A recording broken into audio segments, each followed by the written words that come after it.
Congress and the president are still trying to reach a spending deal, but can they agree before the federal government shuts down?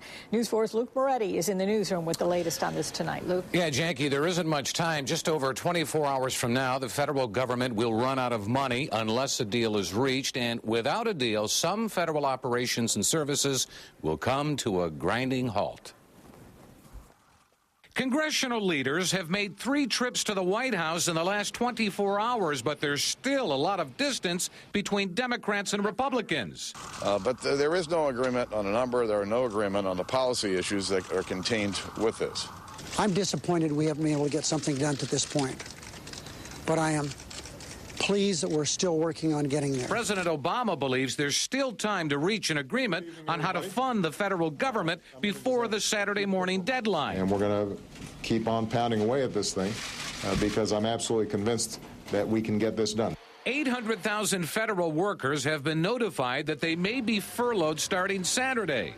Agencies like the Internal Revenue Service would be impacted just as the April 18th filing deadline approaches. Social Security and Medicare payments would continue, but other services could slow dramatically. Here in Western New York, the Theodore Roosevelt Inaugural National Historic Site would be forced to close its doors. We're just waiting to get our instructions from the Park Service as to how things are going to all happen for the parks, but we will be looking to having the doors closed until the shutdown is ended. We have to let them know.